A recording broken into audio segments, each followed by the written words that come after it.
Hey, good morning. Happy Friday. Thanks for joining us on the Kare 11 app for a little 15 minutes of your weather forecast and wherever else it takes us. But we'll get right off the bat started with the fast forecast so you can get in and out and have what you need for the day. A little bit of a hazy start to the day. Headlines here, very warm again. We're talking upper 80s to near 90, even for those far northern pockets of the state that are typically a little bit cooler. Those hazy clouds are going to linger not only today, but likely into the weekend too. Chance for scattered showers towards southwestern Minnesota this weekend.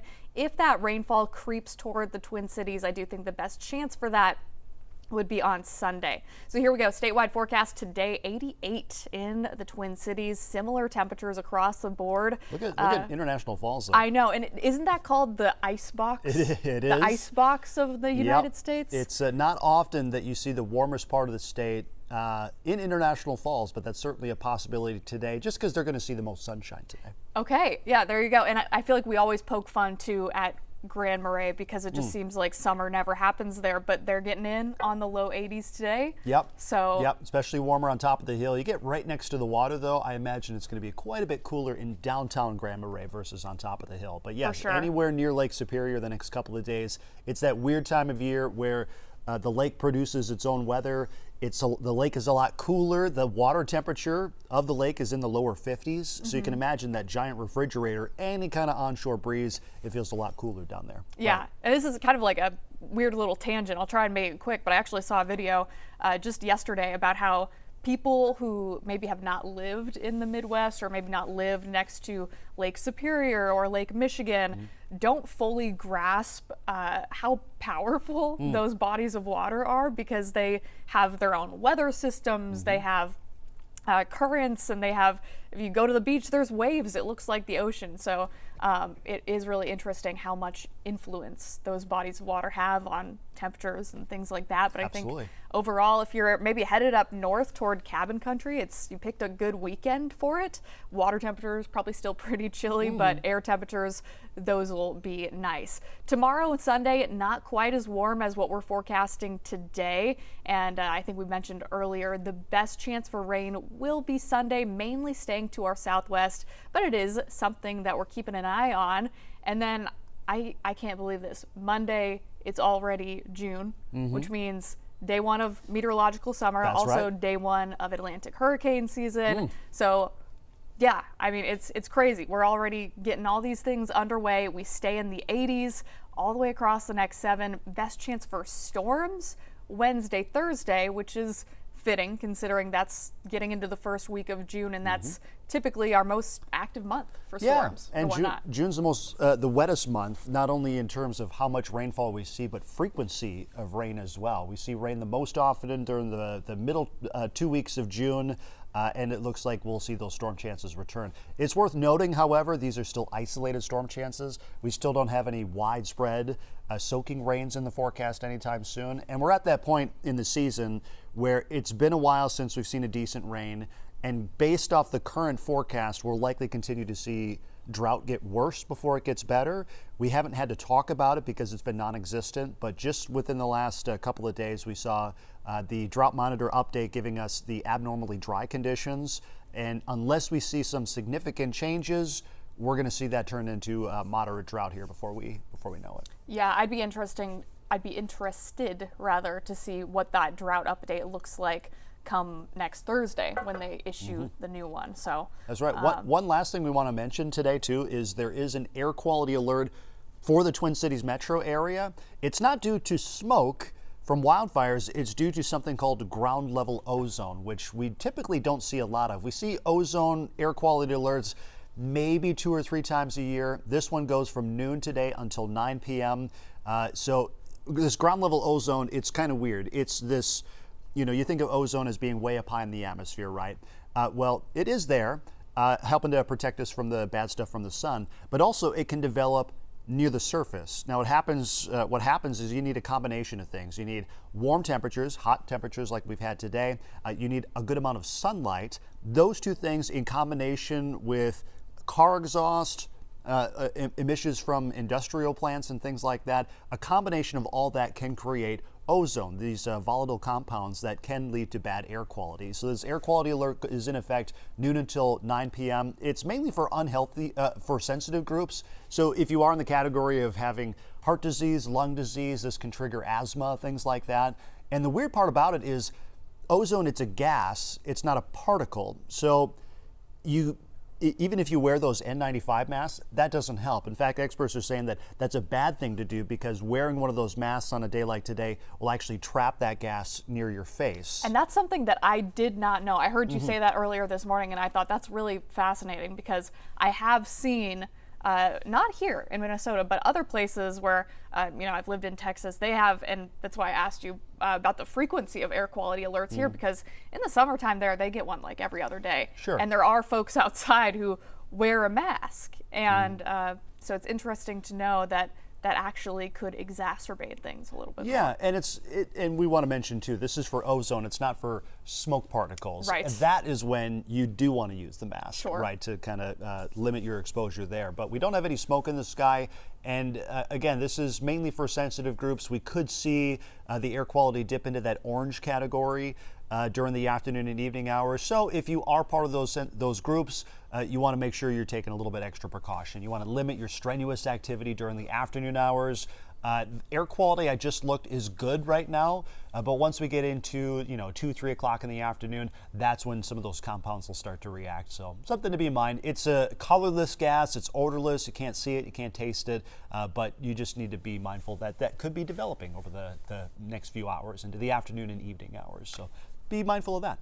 And just basically really for those metro counties, which makes sense too when you were talking about the things that can cause the air quality alert to be triggered. It's things like pollutants, and you do have more of those generally in a metro area. So that's why the alert is pretty much just contained to the Twin Cities and doesn't really impact areas to the north or south. And what's interesting too is sunlight is a big part of this. So you need a sunny day, kind of like what we're seeing today. Still some hazy clouds, but plenty of solar energy is getting through. That might be extended into Saturday and maybe Sunday as well, depending on how much sunshine we see. It's probably not going to be pushed into the weekend just because we expect more of those higher clouds to be a little thicker Saturday and Sunday, but otherwise things will be pretty quiet for us. I mean, when the weather is like this, when we have these long stretches where we're in this omega block pattern, slow moving weather pattern, things don't change very often or very fast. How do you approach communicating the forecast? Because it gets pretty old to say, yep, it's going to be sunny and 85 degrees again today. What do you do to kind of mix things up or to keep things interesting? That's a great question. It's tough. I think that knowing your area helps a lot because then you can pick up on maybe things that I think events are really helpful, especially during the summer months. Oh, sure. And especially here too, because we get all 4 seasons and we really get all 4 seasons Right, true. in Minnesota. So the second that people can get outside, they want to, which makes complete sense. I've been doing it myself. So I think that leaning on what's going on, where might folks be spending their time, and sort of catering to that, that's something that helps me to mentally see where I want to go with the forecast, whether it's once we get into the state fair, I know that that's what people will be curious about. Sports are something that I kind of lean on, like, can you go to the game? Will you need an umbrella? Will you need, what will you need? Stuff like that. Helping people to just plan their day, Yeah, I think. and I think we're getting to that time of year too where we're getting a lot more of those outdoor events, the outdoor festivals. It's the time of year where you kind of expect Mother Nature to cooperate, even though it rarely does. So it's nice to see stretches like this, this time of year where, late May and June, it is a pretty active time of year, especially when it comes to severe weather, which will really start be picking up once we get into June.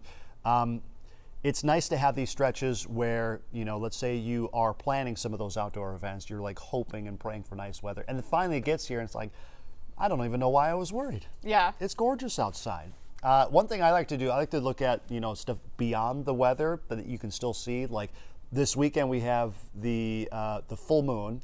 It's the second full moon of the month. It's a blue moon happening on the 31st. The last full moon was on May 1st.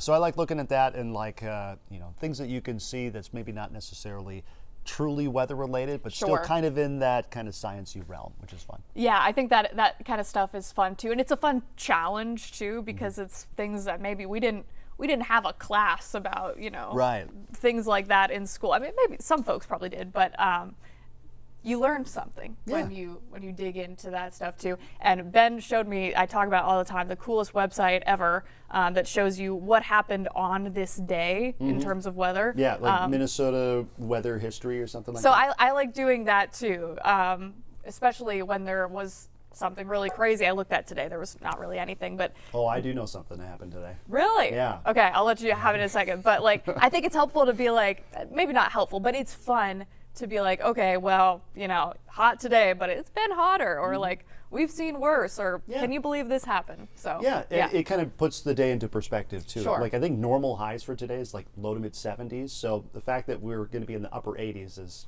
that's saying something. Especially this long-standing stretch of 80-degree weather. We see 80s this time of year, but it's not that often that we see 10, 14 days in a row 80 degrees or warmer. Yeah, we've got a pretty good streak going. Yes, let's keep it going. So on this day, I can't remember the year, I think it was like the 1940s or something like that, there was a snowstorm. There was a snowstorm that hit southern Minnesota and parts of Wisconsin. I think parts of Wisconsin got like 6 or more inches of snow. Today. On May 29th. Wow. Yeah. That's bizarre. incredible. Bananas. That is happened on this bizarre. day. So yes, things like that can happen. And I think it's like, it's that perspective building exercise where we rarely forecast records. They're records for a reason. They don't happen very often, right? So when we look at, like the climate data for the day, we see, okay, this is about as warm as it could get. This is about as cold as it can get. Where are we going to be? That kind of limits things. So I don't know what the record is for today.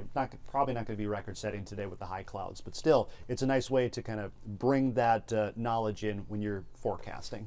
Yeah, I think that the almanac data is fun to look at just to see how cold it's been, how hot it's been, what was, the most rain we've ever seen on this date, that kind of thing, especially now that we're getting into the season where we do need to watch the drought monitor a little bit more, because I think since being here, it's not something I've even looked at. Yeah.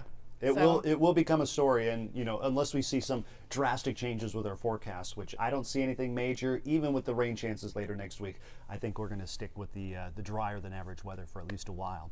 Let's go back to graphics and let's talk about our current weather setup. So we have a high pressure system off to our east.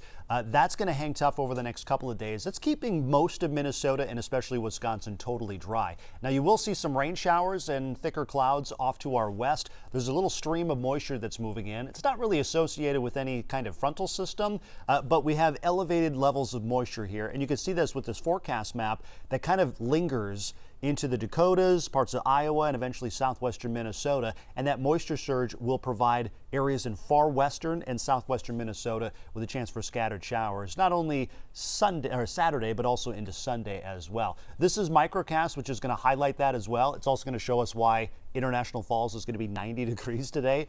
They're going to see a mostly sunny sky. Yeah, exactly. A little cooler where the clouds are a little thicker in the southwestern corner of the state. Let's head into Saturday morning. First wave of showers, areas along and southwest of the Minnesota River Valley seeing that. The rest of us, notice that easterly wind, that easterly component. That's a dry wind. That's really going to prevent that rain from pushing much further east than, again, southwestern Minnesota. A few isolated thunderstorms possible once we get into the heat of the day, Saturday afternoon, but otherwise, again, the rain chances pretty minor. This is today's forecast. There's the warmest temp across northern Minnesota, the coolest temp where we rarely see it in the far southwestern part of the state. The exception is, of course, near Lake Superior. This is Saturday's forecast. Temperatures take a little hit because we're going to see more cloudiness. That stream of moisture is going to throw a lot of high clouds our direction. That filtered sunshine, it's the kind of day where you can still see the sun and point out to where it is in the sky, but that thin veil of overcast is probably going to be with us Saturday and even into Sunday as well. So this is that pattern where day-to-day conditions don't really change very much, so that's something to know as well. We're still in this blocking pattern, what we call an omega ridge, that just kind of stays put for a week or more at a time. We're in the middle of that. The end of that looks like it'll be the middle part of next week, where we'll introduce more rain chances. Nothing imminent, but again, isolated storm chances Wednesday into Thursday. It's a really great pattern, honestly, especially if folks headed maybe up north for the weekend. Yeah. It's going to be a great weekend for that. So enjoy yourself, wear your sunscreen. You can still get burnt through the clouds, don't forget it. All right, we'll see you next week.